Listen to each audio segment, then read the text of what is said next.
Hey Chelsea fans, welcome to CFC Unfiltered. I'm your host Anirudh.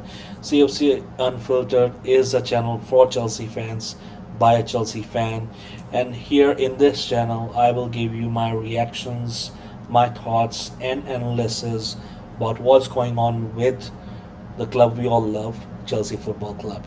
So here I will be giving you anything that is related to transfers, stories in and around the club, reacting to it, giving you my thoughts, opinions, analysis, and pre-match and post-match thoughts, and more importantly, asking for yours. Now, before we start, I will want to ask you if you do like the content, please do not hesitate to give it a thumbs up, like, share, and subscribe. Turn the bell notification on. It really helps us. It's a brand new channel, only few days old, and I'm sure you will love the content once you give it a shot. So before further ado, let's start. Now, in today's video, I will talk to you about, as you saw in the thumbnail, further outgoings, possible outgoings. Who are the players and where could they likely go? Transfer business that Chelsea have already done, and furthermore, some other things like our third kit, has possibly be leaked. So, what does it look like? Some Hato and updates along with Xavi's updates, Xavi Simmons updates. He likes to be called Xavi, not Simmons as we like to call him, and possible front of shirt sponsorship. So yeah, so let's start with the outgoings first, right? So late night when I was just about to, you know, call it a day, I saw this breaking news. Fabrice Hawkins broke it out first that Amando Broja is set to join Burnley, and that agreement has been reached. Burnley basically matched the valuation that Chelsea had, and immediately after, uh, Fabrizio Romano, Mr. Here We Go himself, broke the news as well, and he basically also credited Fabrice Hawkins for breaking out this exclusive, right? That this will be a permanent move. Now, from what I understand, is that first of all, this Broya has completed his first part of the medical, the main part of the medical today. He was already there towards when this was being announced in Burnley. And earlier, everyone thought, because Chelsea's valuation publicly, at least, it was about 25 million pounds. But it is being, it is being it is being said. There are no confirmed stories at this point of time, but it is being said about 20 million pounds, which I would say, even if it is 20 million pounds with add-ons included, it's a good deal. Uh, he I feel sad for Broya personally, because everyone, when he broke out at that season in Southampton, I think we all remember, we thought, this guy, could lead the line at some point in the near future. He had everything: physicality, technique, and he had the goals in Premier League in this struggling team, right? But unfortunately, injuries really hampered him, and it hasn't really worked out for him. Also, I think I remember, when Pochettino, under Pochettino, when he was coming on, Pochettino was like, you should smile more and this and that. So he has been, I would say, just based on that, maybe a little bit grumpy, middle bit, been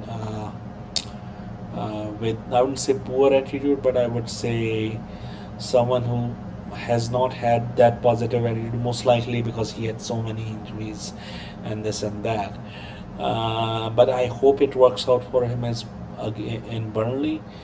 I think for most of the Chelsea fans, that is a thought. Obviously, if he's playing against Chelsea, that's when we don't wish him best of luck. But other than that, we do wish him.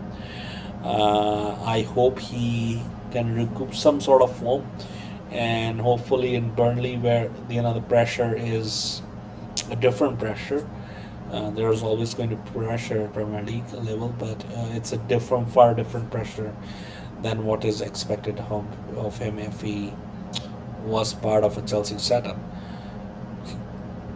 So all in all, it's a good move both for all parties concerned. For Chelsea, they get some they get their valuation met, whatever it was, 25 billion pounds.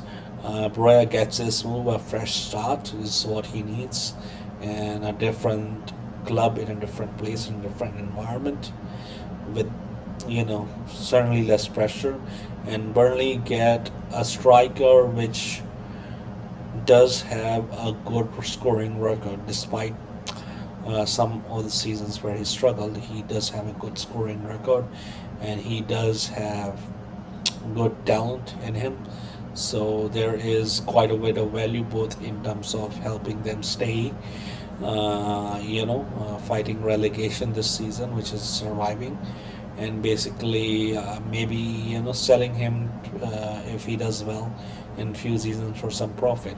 So yeah, best of luck to him. Um, and then we also saw this tweet afterwards from Fabrizio Romano, in which to the main part of this video.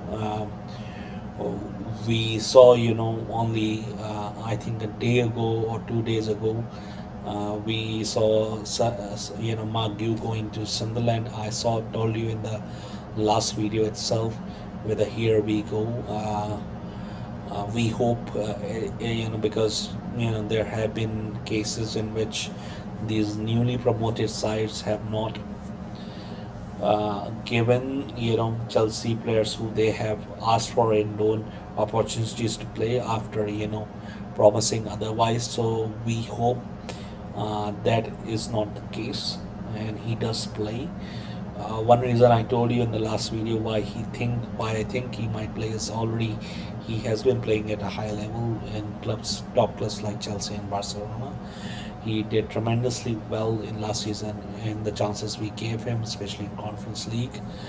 And he has, compared to other loonies, he has a much bigger salary, especially when you look at a new team like Sunderland. I think it's about 50k a week, and Sunderland will be covering it so it will be imperative for them to use him, and the manager will be under pressure to use him because he has been given this tool, so he'll have to use it. So I think he will have chances and he will take the opportunity, and personally I do feel that he will score somewhere between 7 to 15 goals. That can happen. I do think he has the potential and possibility to have a Delap like season, but we'll see what happens. That is, of course, my prediction and my opinion. We will see how it goes for him. As far as Broja concerned, I already discussed that. It was announced last night, and we do hope it works out for him. Now, I already talked about Sterling. There are possible moves with Fulham. There are possible moves with Napoli. There were rumors about a Saudi side being interested, but Sterling, of course, sees himself playing in Europe for some reason. He believes he's elite, which, he isn't anymore. Certainly not at Chelsea level. And if he had any diligence, it's not working at Chelsea setup because of this or this or that. He went to Arsenal, and no, everyone, Nathan Neveri was, ahead of him.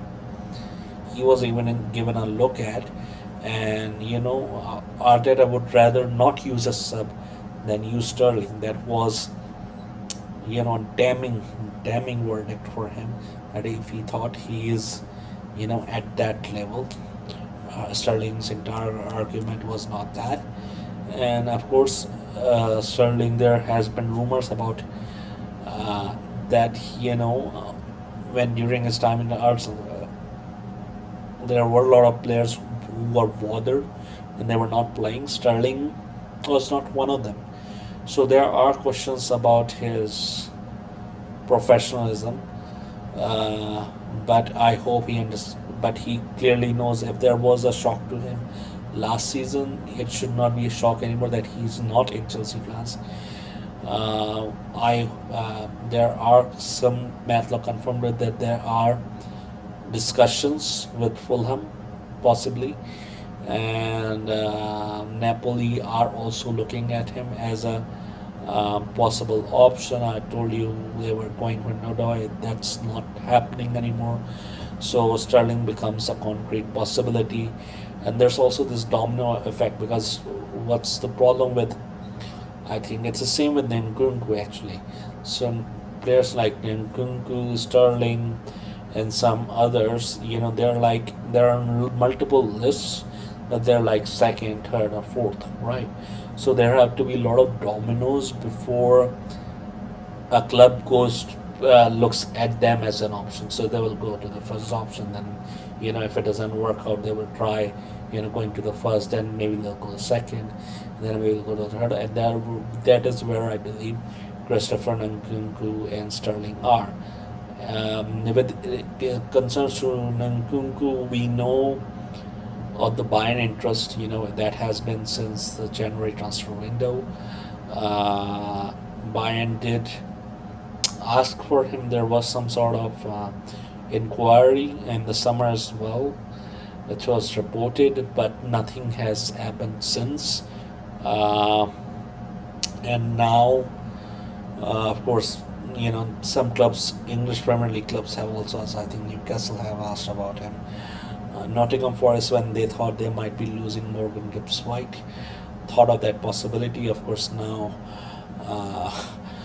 he has signed a contract extension after Tottenham unsuccessfully triggered the release clause on me.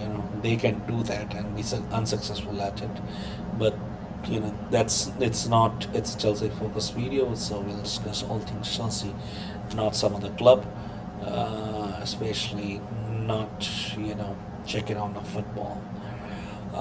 But talking about Christopher Nkunku, there has been reported interest from RB Leipzig, his former club, and he is not said no to them. And now, recently, last night, in last 24 hours or so, there were reports coming out of Italy from Inter that Inter are in for him. That discussions are taking place about how viability of the deal, and if the deal can take place, how will it take place. Important to note that Chelsea have lowered their asking price, so they have essentially lowered. They had about 60 million pounds, 62, 64, 65 million pounds their asking price in January transfer window. That has been cut by 22 million pounds, so it's essentially somewhere around 40, 42 million pounds right now, which is an affordable price, right?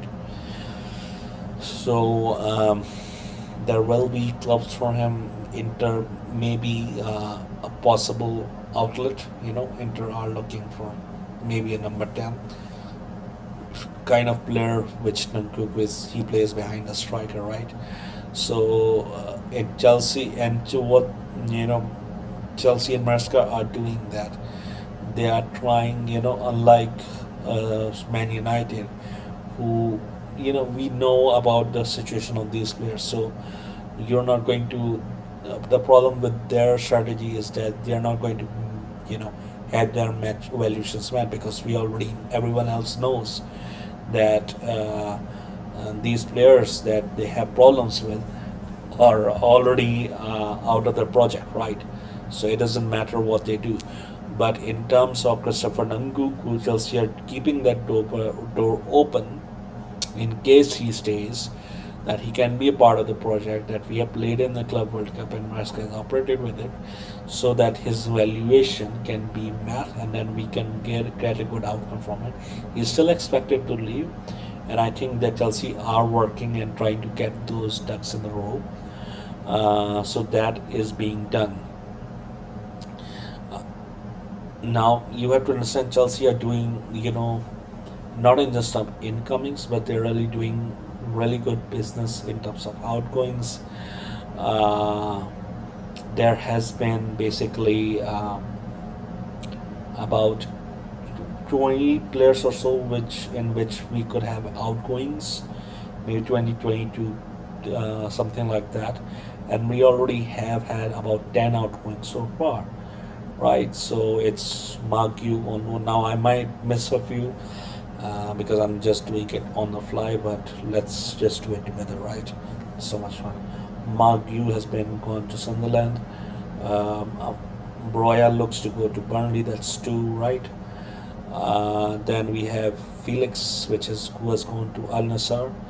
You have Amandu, the guy center defensive midfielder who came like a cover for Caicedo. We didn't really use him. He has gone to Strasbourg on a permanent deal.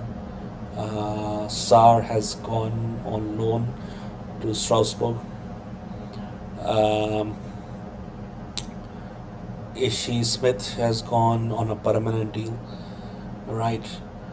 Um, and that's six already.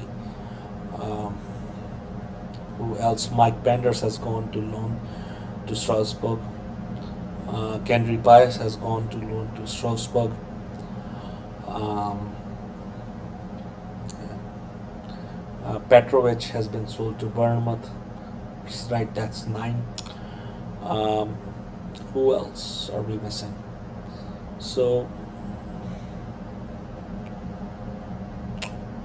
I can't remember who else are we missing. Uh, but yeah, it's about nine players I could remember. Maybe there's one more off top of my head who I can't recall for some reason. But we already have nine players. I just did it on the fly, and we have about 10 players who we have exited, and there are about 10 more who will exit it. We know about Badishil will go. Sorry, Badishil, not Badishil. Sorry, Badishil will stay. Disasi will go. Chilwell, if we can find a solution for him, he will go. Um, Viega will go. Right, Viega is another transfer where we can get a massive profit. I think Chelsea value about 40 million. Earlier, I think in last week we had Athletic going on for him, but ultimately they went for I think a different player. But Chelsea are standing firm on their valuation, so there's definitely a market for him, and there are definitely clubs for him. So there's Viega, right, and Chilwell and Disasi, and then there's Leslie Chukwuemeka. I hope I'm pronouncing his name right. He was in Southampton, I think, last season on loan. That's part of the reason why we have PTSD, right? Newly promoted clubs not playing them. And then we have Raheem Sterling who needs to go. We have Nkunku who needs to go. Um, Anyone else? No, Noni Madueke. Oh yeah, Noni Madueke. How can I forget him? He has been sold for about 52 million. So there are about six, seven players that have already been sold. I also forgot about Humphreys. We sold him about 12 million plus 2 million add-ons, right? So there have been multiple players we have been sold, and I think there will be about 6 to 7 players who might be sold. Robert Sanchez and Dewsbury Hall remain possible if a good offer comes for them, and along with Nicholas Jackson. I don't think, Nicholas Jackson, I think, is unlikely to go. No one is going to offer that kind of money, and Chelsea knows it. And I already told you why I think Chelsea have put that kind of price for him is for Morgan Rogers, right? If it doesn't happen this season, we are planning for maybe next season or afterwards.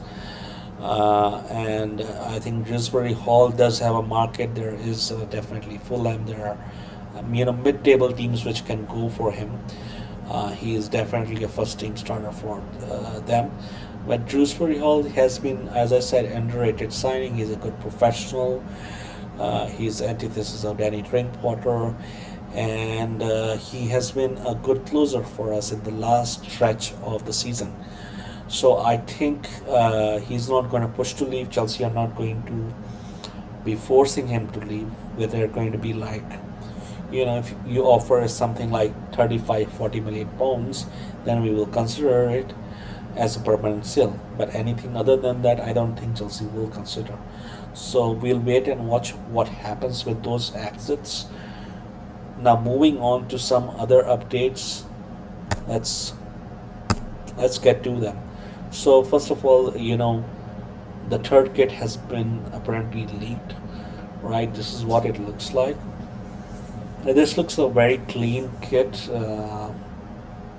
I would personally rank it somewhere like 7 out of 10. It's not the best thing out there. I think I really like our away kit. I really love it. And that's possibly now, with us using that kit a lot during Club World Cup. I know we played in blue kit in the final, but the white kit was really, the one that we used during that particular competition. So I think that has been already been legendary in some ways. So I think that I'll take it in a 9 out of 10. Here, I don't know how it feels. I don't know, if you wear it, how it will look. But from the looks of it, I will give it 10 out of 10. We will see what it is. Few more updates is importantly in terms of Hato. So Hato has completed his medical, and basically he will sign a deal, or he already has. So as I said, you can expect a deal imminently, probably by tomorrow or later today as you see this video.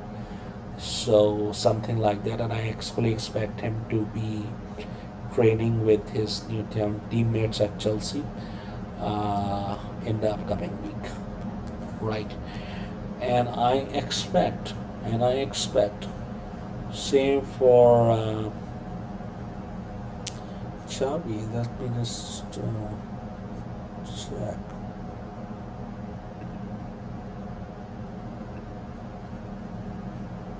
Okay, so I can't Xavi pushing. So I already showed you that Xavi is pushing, for exit. We already. So Xavi, the thing about Xavi was that we saw this update yesterday. We already told you in the last video that Xavi basically through his social media handles, specifically Instagram, you saw that he basically followed Chelsea, then removed RB Leipzig through his bio, then had Chelsea lifting the Club World Cup in his Instagram story and asking RB Leipzig to let him go. Since then, Xavi Simons is basically, not trading and has been removed from the squad. Uh, as I told you, the deal is very close. So verbally, it was almost done.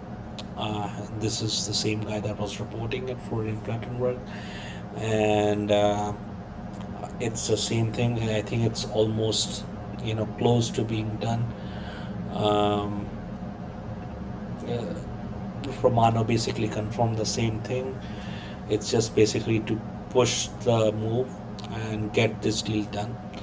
As I said in my last 2 3 videos, that this deal is going to get done. There is high confidence within Chelsea hierarchy that this deal will happen, and that he will be a Chelsea player. As a matter of fact, I think it will be within. It should be announced either by tomorrow or by Tuesday. I think it should be a Chelsea player. So let's watch this space.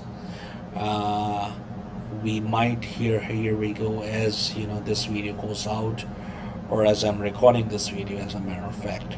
So yeah, let's hope for here we go, and yeah, that's about it. One more thing, as I said in the beginning of the video, there is rumors about front of shirt sponsorship. So we heard the update that at some point in during the season, we might get the front of shirt sponsorship. Chelsea really wanted, I think, the 60 million pound, uh, you know, sponsorship done at that valuation.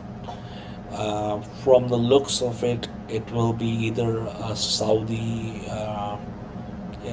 company or maybe Qatar Airways. From the looks of it, it's unconfirmed. There are a lot of stories, a lot of uh, rumors flowing around in social media and internet, but a lot of it is unconfirmed. I could not find any single verified source which confirmed any of rumors that anything is happening with them. But from what my understanding is telling me that it's one of these two things will happen. Either it will be Qatar Airways or it will be a Saudi company, which will be our front of shirt sponsorship. Now, if you do like now this is it for the video. If you do like the content, please show us some love and hit like it, comment on it, share it, subscribe, and hit the bell notification icon so you know when this video comes up. Next video comes up. If you do have some feedback, please, I would love to hear from you. And yeah, keep the blue flag flying high, and I will see you in the next video. Bye, guys.